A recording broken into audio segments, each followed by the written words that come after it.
Hello, everyone. My name is Rebecca Morton. My pronouns are she, her. I am the Director of Artists and Studio Programs here at Baltimore Clayworks. We are thrilled that you all have joined us.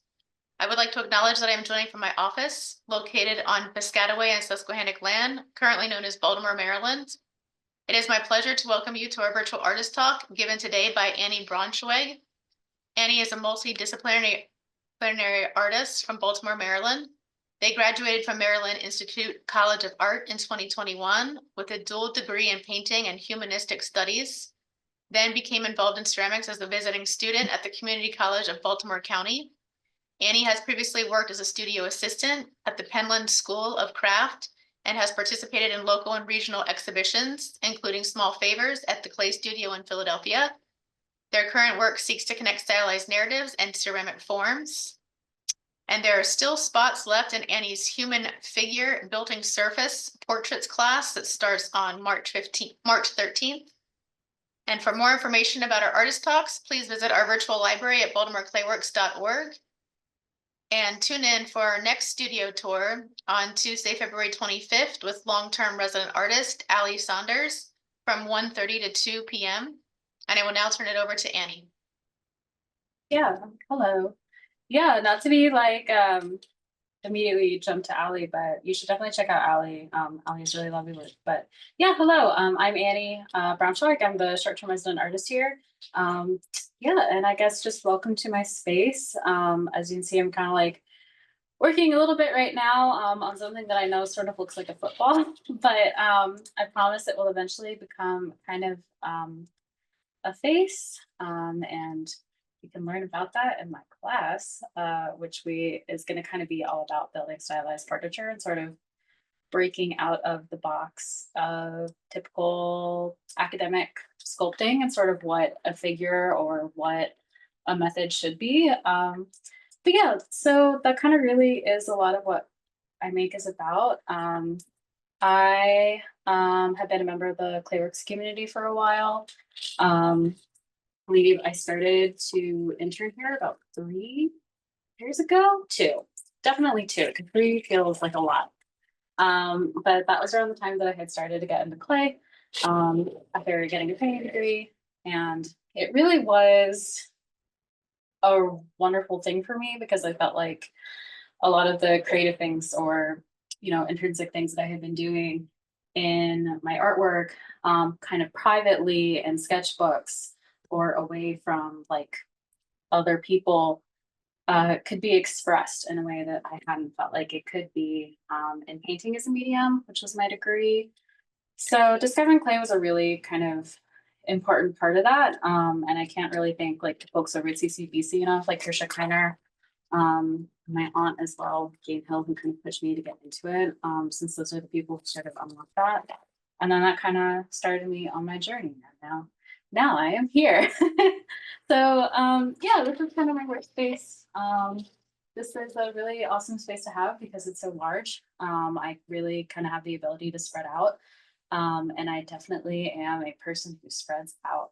I kind of just, if I ever am like working in a creative space, everything I have will explode everywhere.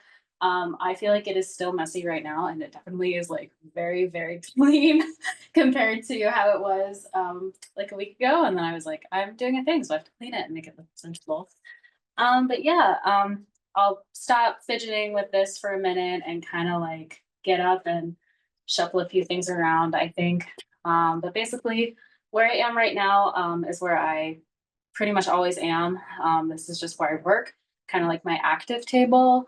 On one side, I have like my bag of clay that I've been like reaching into this whole time.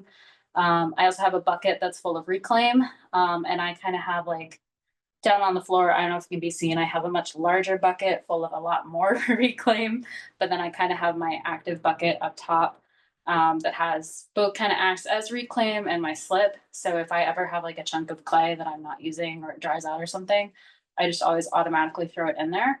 And that kind of helps me keep my space like clean and relatively organized. And also like gives me that nice like pool of slip that I can just reach into. On the other side is usually not full of this, but it's full of some projects I'm trying to rehydrate and then reclaim clay of things that didn't make it. Um, yeah, but that's kind of like my active area. And then on this side here, I have just a whole bunch of different things. I have kind of my brushes and tools that I don't use all the time. I have my various glazes and underglazes. I work at a ceramic store, which is really nice because I can look at everything all the time and then have indecision about buying it and then get it and take care. So all of those live here. I have all my various things. I have lots of boxes that I keep plastic in, extra spray bottles. Um, that's really loud. Just have a bunch of like disc pieces that just came out, I think yesterday, which the other residents and I feel felt fire. So heads are a thing that I'm really into right now. So those guys. I'm also, I always kind of have been a very figurative person, but I just started to also be like, maybe making vessels would be fun. So I'm making these like little lumpy pots with little characters running around all over them. Really excited to kind of make more of those. So yeah, things like that.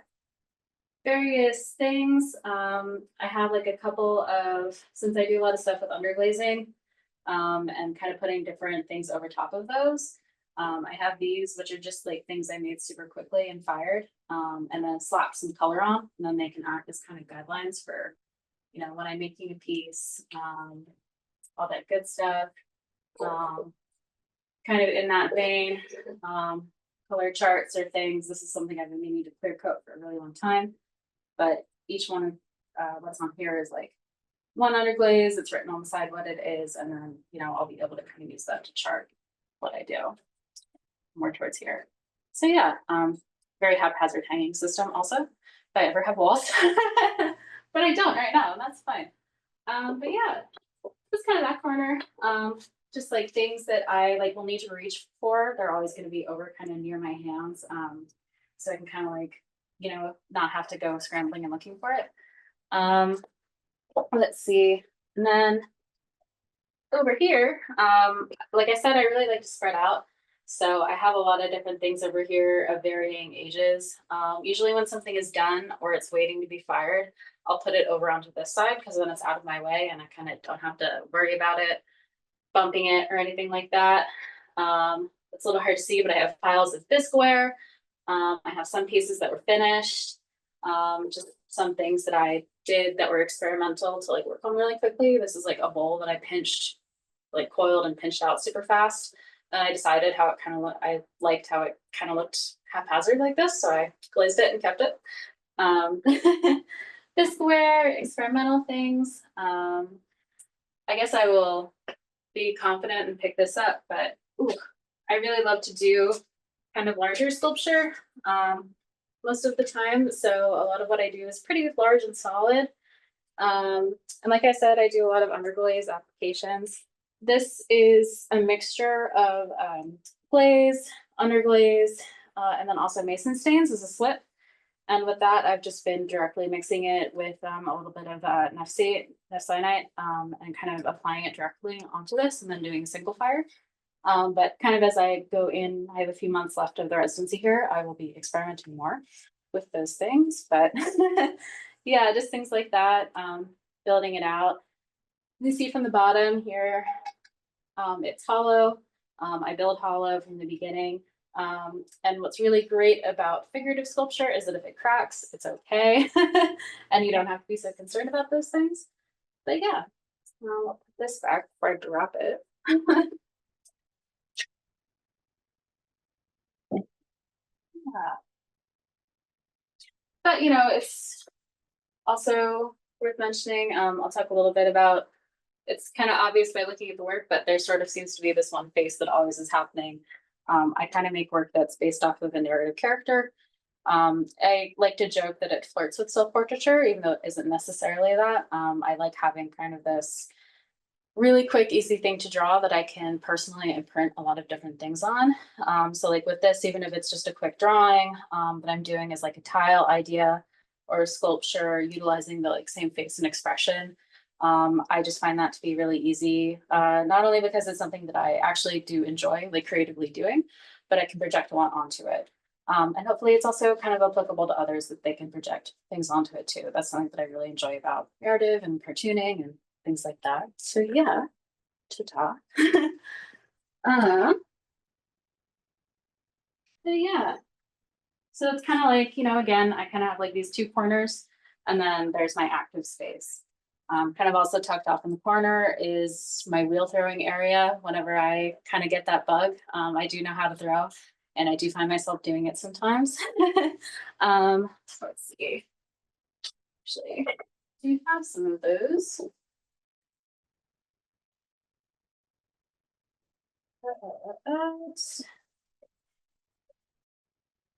Yeah, but again, even if I am throwing, I kind of am always trying to tie in that narrative aspect to it because that's what really excites me about the work, not only the clay and the feeling of clay, but the fact that the clay can facilitate sort of this aspect that I really enjoy doing personally in sketchbooks as an active part of my life. I basically draw every single day. So to have a way that I can kind of put that into other surfaces is really exciting to me. So yeah, and now I will put this down and can kind of talk about building and how I build. So yeah, so this is my shape. I like to build really quickly, mostly because I'm very impatient, which can sometimes be hard because things will fall apart because of that. But basically, I'm a coil builder. I can build solid. I started off by doing slabs as well, but I found that coil building really works well for me because the way that I think about it, that kind of spiral motion is really good to have, is like a way to build. And I also always tend to hit this point where I am doing kind of a blend of working with like a true coil, like a really, very nicely made, very nicely applied to the form thing. And also just like the corner here will eventually turn into kind of part of that really lumpy yellow hair. Um, I find it's really easy if I want to have that shape, if I just take it and I put it down on and kind of pinch that out. So that's how I work. Typically, I will have two things going at a time so that I can kind of flip flop between one thing. Because since the way that I do this is usually quite large, there are these really big pieces in the back that are all hollow built, all kind of built over time. The clay needs to be able to dry kind of in between building phases so that it doesn't fall apart and buckle under its own weight as I go. So usually I will have two things going so that I can avoid that problem. And then I can still keep making something while I'm waiting for the other to dry. This I did make really quickly, kind of as a base right before we started. So it is pretty wet, so it might fall over. And that's again, just because of the nature of the material.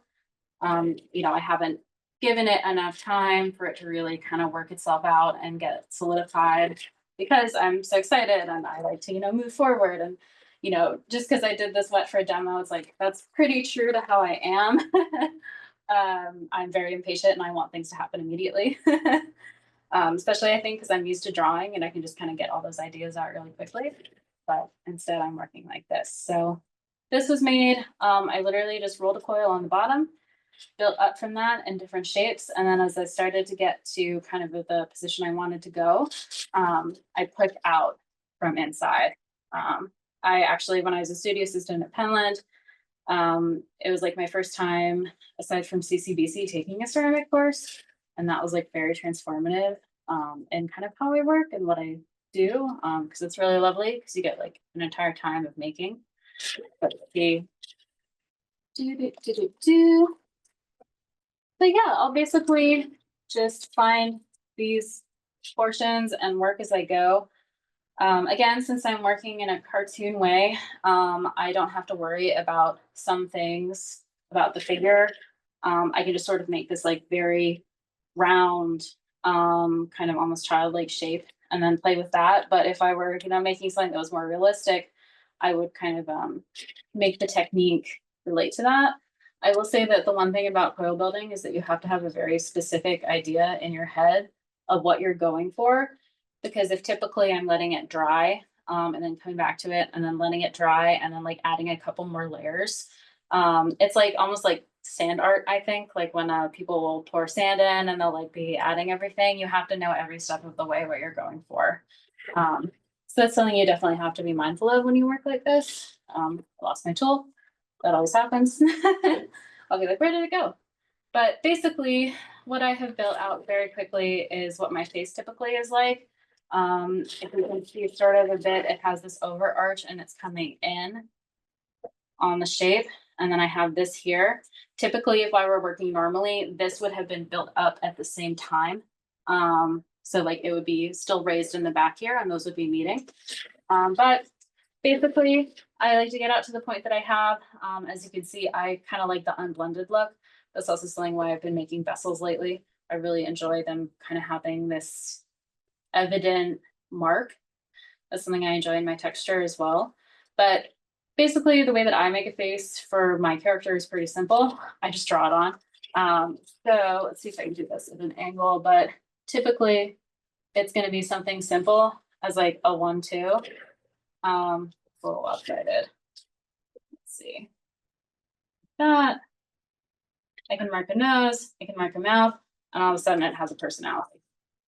That's probably my favorite part of it is kind of making that character happen.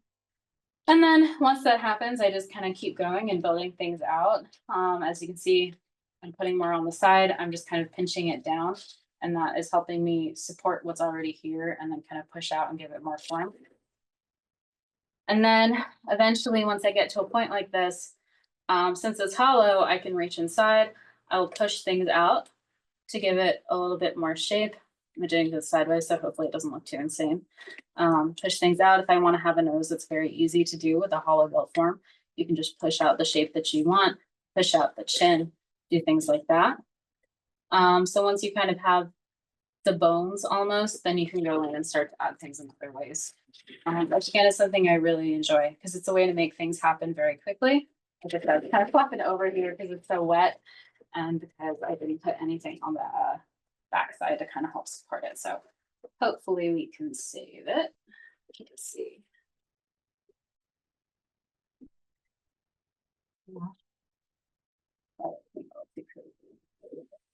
There we go. Another thing too that works well for me is that since I'm kind of half blending the coils on the outside, sometimes the clay will bend. If I draw an eye at that point, the clay will bend and help add more depth there by sort of folding back. I find that that has worked to my advantage, but that's something that I have to be really careful with to make sure that it doesn't fall apart. And this has happened very often. But already right down here, this part that's popping out, well, that could be a mount very easily. So.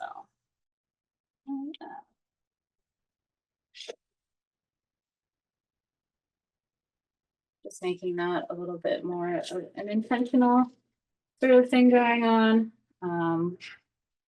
Pinching to add texture, things like that. Again, I started slumping over because I haven't let it dry.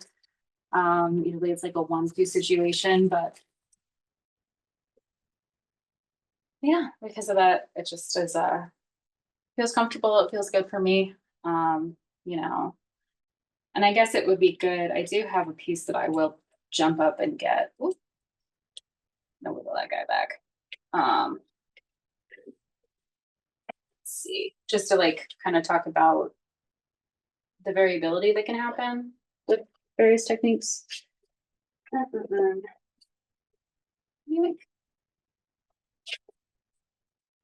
This is still bisque, but kind of talking about ranges of faces. This is very different from what I have been working on. It's, you know, very realistically inspired, even though it's still kind of stylized. This one here too, but it's still hollow. This is still built from a coil form, kind of with that same idea. It's also a lot smaller. I think I did this about 1.5 years ago now, and never glazed it. But still kind of using that same technique and building from the outside outwards was pretty good. And, you know, it's versatile. And that's part of why I like medium so much is that I can do whatever I want, which is very, you know, kind of the point of art if you really think about it. So, yeah. But yeah, you know, with something like this, if I decided, hey, I don't want a very tiny little, you know, button nose falling apart sort of situation, I could push it out even more. I could add on different things. It's very floppy, but you know, I want to bulk out the face and think more about where the flesh is and make that kind of a more realistic inspiration, I can do that as well very easily. Also, while I work, I'm always supporting from the inside so that I make sure everything, stays together. Because if I were just to push, it would divot like this, right? So, yeah.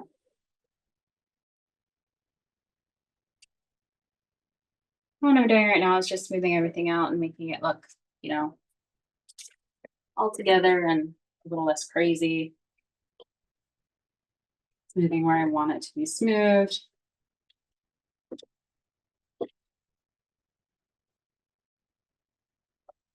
Pushing things around. This is probably as far as I could get right now with where it is. I will let it dry a lot more. Even this now from the inside, it's kind of flopped and you can see there's these cracks here. That's because I'm working so quickly on something that is very wet.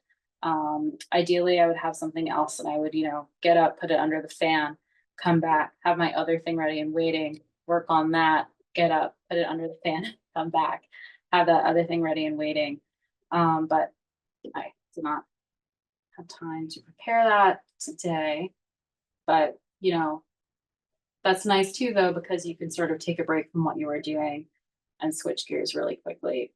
Which for me, as someone who has a tendency to hyper focus and get sucked into things, and then get so hyper focused on that specific point that I freeze up in other areas or, start to panic or be like, throw it all away. Being able to go back and forth between two different things is very helpful. And has been very good for kind of my working method as well as having a space. Having a studio is really wonderful. I'm very happy to be here and, grateful for the opportunity to be at Playworks. Kind of having come up from working as an intern to then, doing a work exchange and having, a space and then coming up here and being up here with kind of around people and in this community and like not as solitary has been really wonderful. So worth mentioning that. And also shout out to Rebecca because she really was a tricky part in doing all of that and working with the interns and doing things like that. I don't know, I always like to mention it because I think it's really great. Interning is a lot of fun. You learn a lot and yeah, I can recommend it more. Let's see. And I said I wouldn't build on top of it, but I want to. That's also typically how I make my hairline is with a coil that arcs in a way. Again, very lumpy, very haphazard because we're doing it so quickly, but my characters have this like very kind of V going on, which is inspired by my bangs. So for me, it's just a very quick way to make it happen. Again, they kind of flirt with self-portraiture, but they're not really, unless I want them to be. But yeah. Let's see. Oh, I want the eyes to be different. I usually will wind up redoing things about 3 times. But for now, we are as we are. And yeah, that's how you build a character very, very quickly. So yeah.